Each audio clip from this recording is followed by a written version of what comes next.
Disney recently released the first full-length trailer for their upcoming live-action Beauty and the Beast movie. So I wanted to take a look at this in depth because it's my favorite movie of all time, and the remake is very important to me. Before we review the trailer, let's look at the original Beast, because I wanted to show the features and how oversized they are and how much expression and the range of expression that his face could show and did show in the original movie. He has a terrifying face at times and also a very, very kind and sweet face at times. So here's the upcoming version of the Beast. He looks like a human. He has human features and just a little bit of a goat mixed in with the face.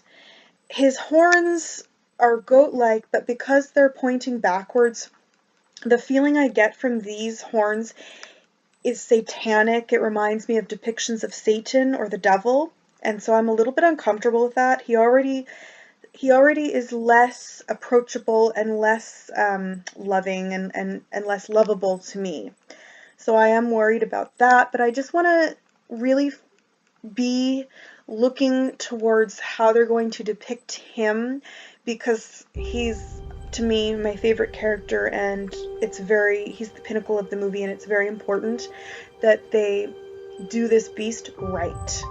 So let's now look at the trailer and talk a little bit about that before we pick it apart further. Pay attention to this beginning part, we'll talk about it afterwards.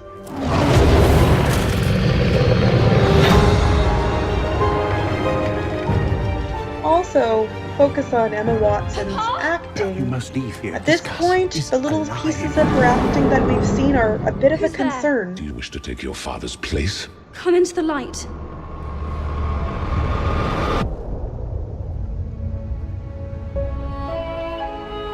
The music, Show me the girl. it's sounding amazing at this point. The one who It's guiding our emotional reactions throughout the trailer to a much greater degree than the visuals, the characters, the acting. The Master's not as terrible as he appears.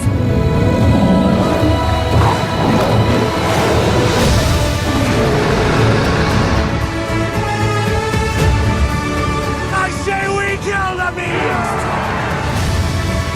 Think of the one thing you've The always wanted. setting is just Find it in your right. mind's eye and feel it in your heart. The Beast's voice is Don't the be best afraid. part about this character that I think. I'm not afraid. Strong, rough, while gentle and soft.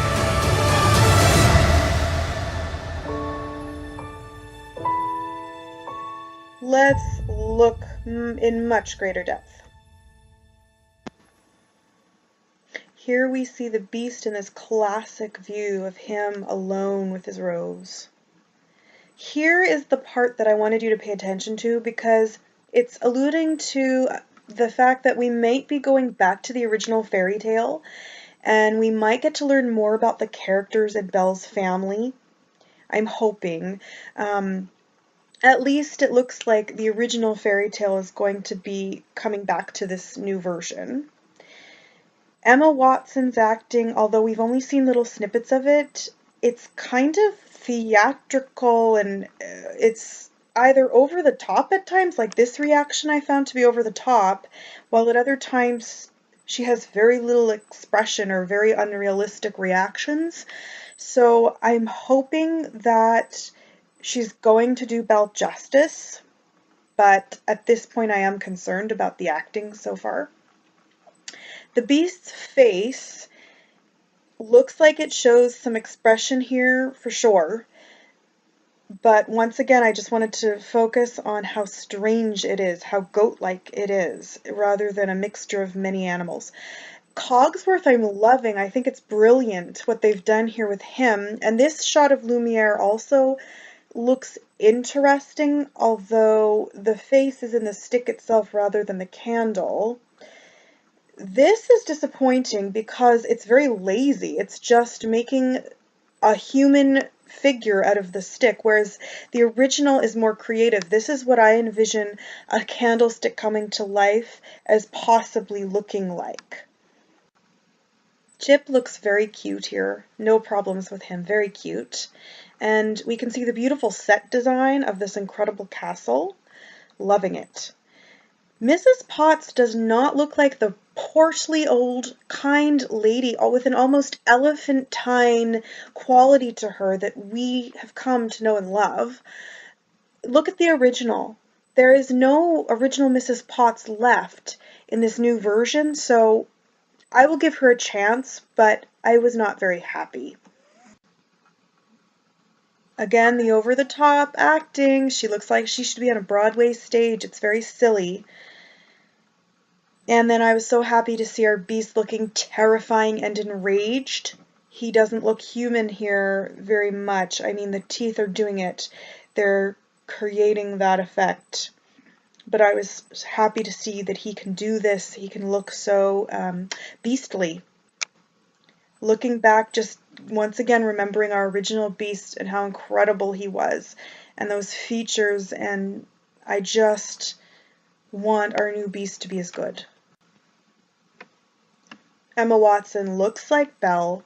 The costumes are quite nice, quite beautiful, what you'd expect.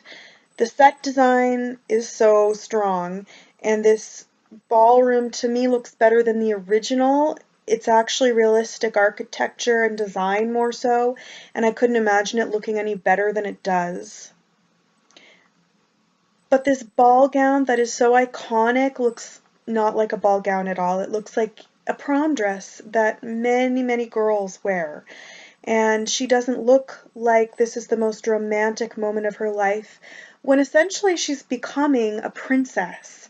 It doesn't look special, and it's such a letdown to me. We wanted an awesome dress. The village seems like a really promising part of this movie. The set design and the costumes are spot on, and I think that the actors are really good in their parts. I can't imagine that we're going to have any problems at all with the village as a whole, and how grandiose and how funny it's going to be.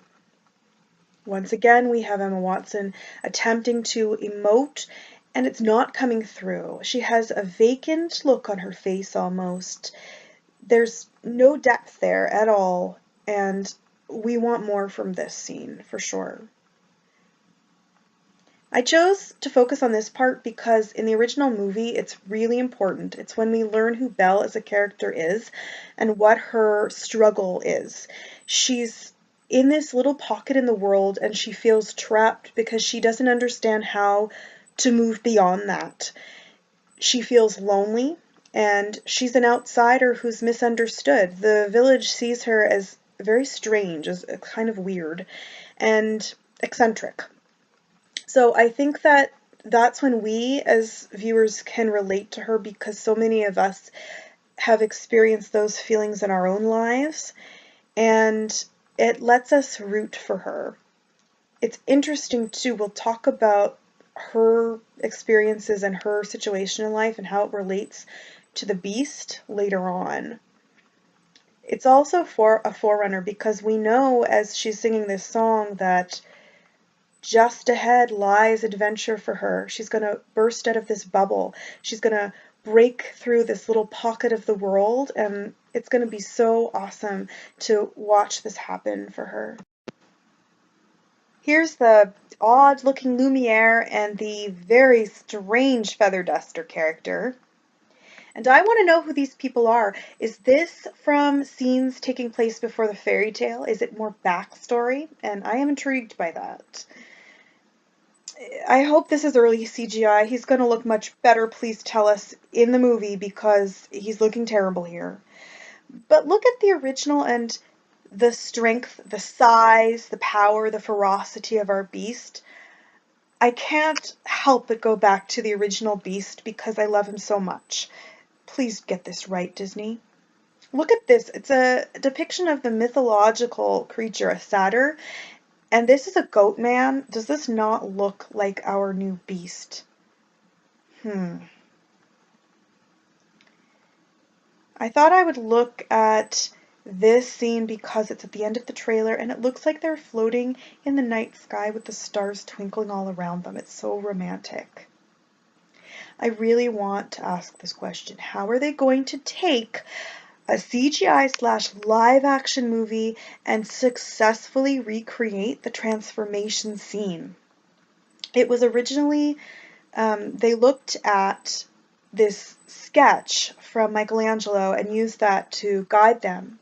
Look at this snapshot that I don't think we're meant to see of Prince Adam. He's not looking very good.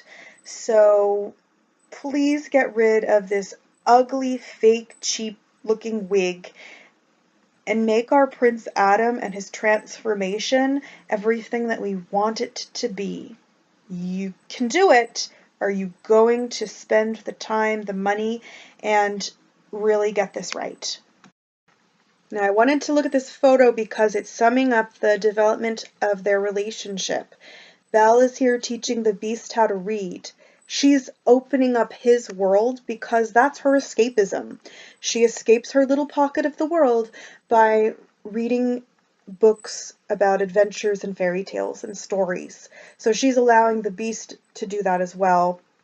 The Beast's problems parallel hers. He's stuck in his castle and he can't go out into the village.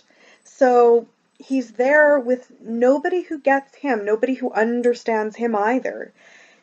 Here they come together just by chance, by accident really, and they actually suit each other very well because they're seeing in each other that they're both intelligent and they both are deep thinkers and very serious people. So while other people may not understand that, they really get that about each other. To me, that makes it a very real love story because I think we've all been there. We've all met somebody who just seemed to understand us and we understood them, and you were just comfortable with it, with each other. You just got it. You understood each other. What I don't like about this picture, though, is the lack of expression on Emma Watson's face. Maybe she's trying to look studious. I don't know. Although I don't like the way the Beast looks generally, here I like it because he's showing some expression. I'm thinking that he's concentrating and that the wheels in his head are turning, and if we could have a scene enacted based on this photo, I think that it would probably be quite lovely. So I'm hoping that they're going to take a lot of time in this movie. It's probably longer than the original animated version. So take the time and really develop that relationship so that we understand what they mean to each other. They're going to break out of their little pocket of the world together and expand their horizons together.